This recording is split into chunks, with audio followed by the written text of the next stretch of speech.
Assalamualaikum warahmatullahi wabarakatuh. Selamat datang di Edukacil TV. Teman-teman, jika biasanya saya membuat video untuk dinikmati anak-anak kita di rumah, kali ini saya membuat video untuk para orang tua. Adapun tema yang akan kita bahas kali ini adalah sesuatu yang sudah menjadi makanan kita sehari-hari sebagai orang tua. Apa itu? Sibling rivalry dan sibling goal, tentang bagaimana cara mengatasi sibling rivalry dan bagaimana menumbuhkan sibling goal.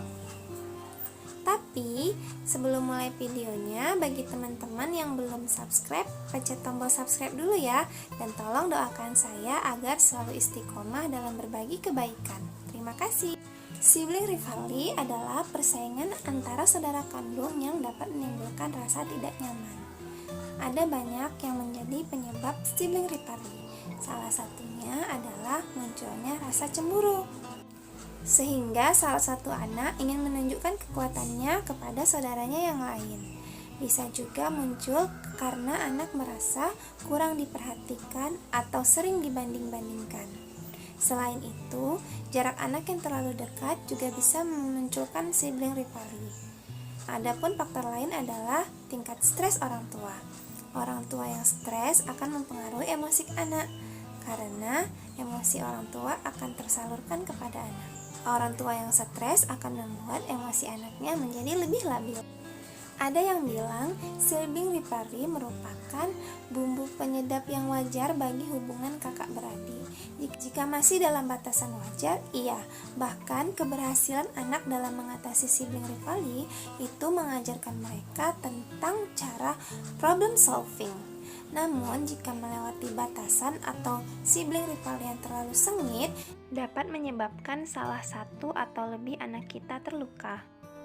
Nah, jika anak kita sedang meributkan sesuatu, apa yang harus kita lakukan? Jika kita melihat anak kita sedang ribut nih, jangan langsung menyalahkan si kakak ketika melihat adiknya menangis. Atau jangan sebaliknya, jangan langsung menyalahkan si adik jika melihat kakaknya menangis. Kita harus teliti dulu apa yang sedang mereka permasalahkan, apa yang sedang mereka ributkan. Nah, jika kita sudah mendengar apa masalahnya, kita bisa menawarkan solusi dari kita. Namun jika solusi kita tidak diterima, kita bisa tanyakan kakak maunya gimana, adik maunya gimana, lalu ambil titik tengah. Nah, jika masih tidak diterima, kita bisa alihkan ke hal-hal lain di luar yang mereka ributkan. Bagaimana kalau mereka itu ributnya di depan umum? Jika mereka ribut di depan umum, saya akan dekati mereka, saya bicara di dekat telinga mereka dengan nada yang tidak tinggi, tidak menghakimi. Saya akan katakan, Bunda sedih kalau melihat kakak dan adik berantem. Berantem di depan umum bisa menyebabkan orang lain terganggu, dan Allah tidak suka orang yang suka mengganggu. Ingat, Nabi bilang apa Nabi kita? Barang siapa yang tidak menyayangi, tidak akan disayangi. Nanti ditiru loh sama teman-teman yang lain. Bagaimana tips mengatasi anak pertama yang cemburu kepada adiknya? Yang pertama, kuncinya adalah komunikasi. Tanyakan kepadanya bagaimana perasaannya, apa keluhannya, lalu katakan bahwasannya bunda atau ayah tetap sayang sama kakak walaupun ada adik. Dan tetap berikan perhatian, luangkan waktu, kalau perlu kita mengkhususkan waktu bersama si kakak. Dan tetap lakukan rutinitas yang biasa kita lakukan sebelum ada adiknya.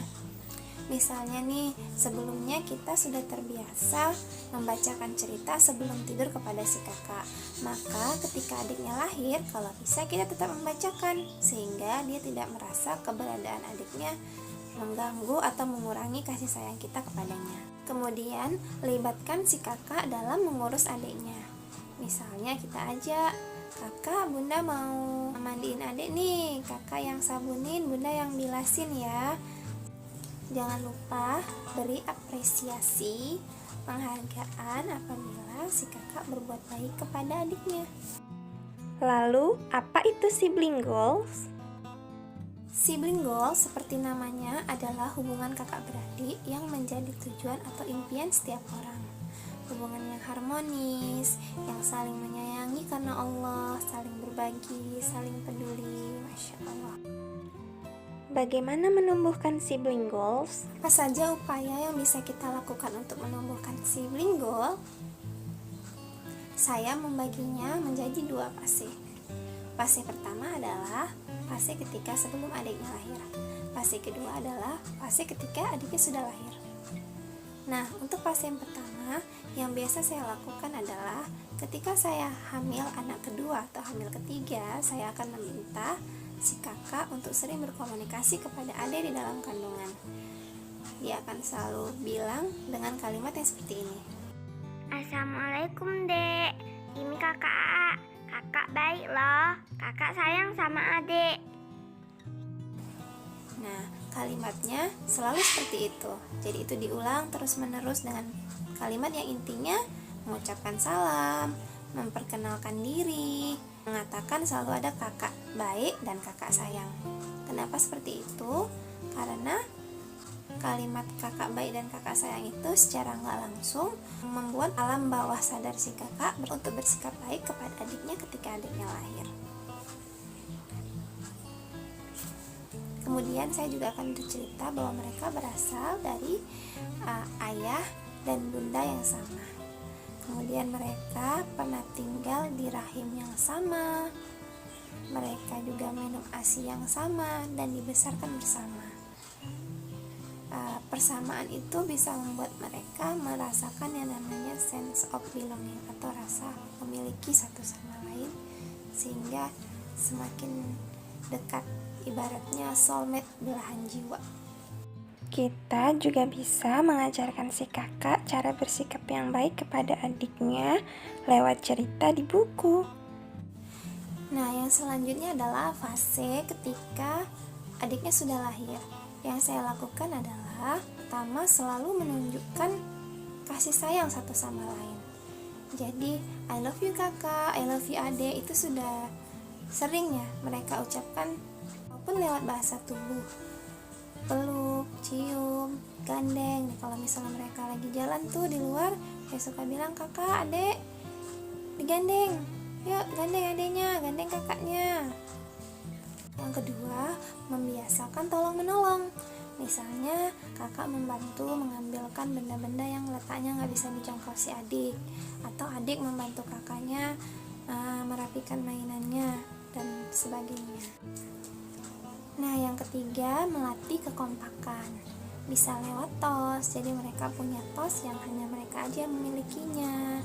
Bisa lewatin mereka belajar bersama, bermain bersama.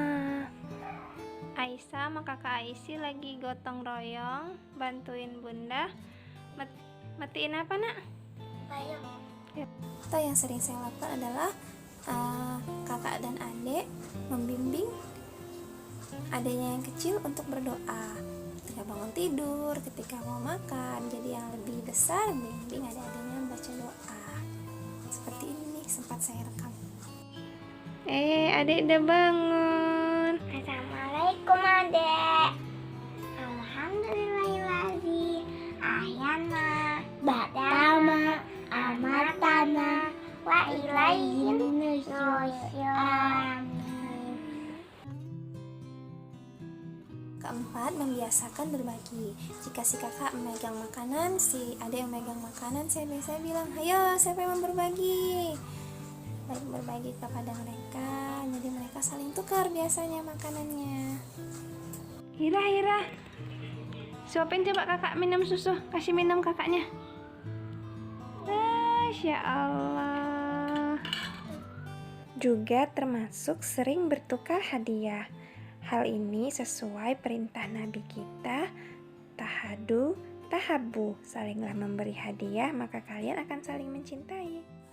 Yang kelima, melatih kesopanan sejak dini. Biasakan mengucapkan maaf, tolong, terima kasih, dan menanamkan prinsip untuk menghormati yang tua dan menyayangi yang muda. Menanamkan kepedulian satu sama lain. Jika si kakak bersedih, saya akan bilang, adik, kakak lagi sedih tuh, dipeluk kakaknya, dipeluk, peluk kakak, peluk. Saya akan contohkan cara meluk kakaknya.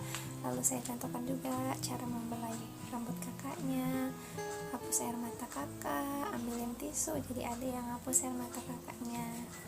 Dan terakhir yang sangat penting juga adalah orang tua harus bersikap adil, berikan perhatian kepada semuanya.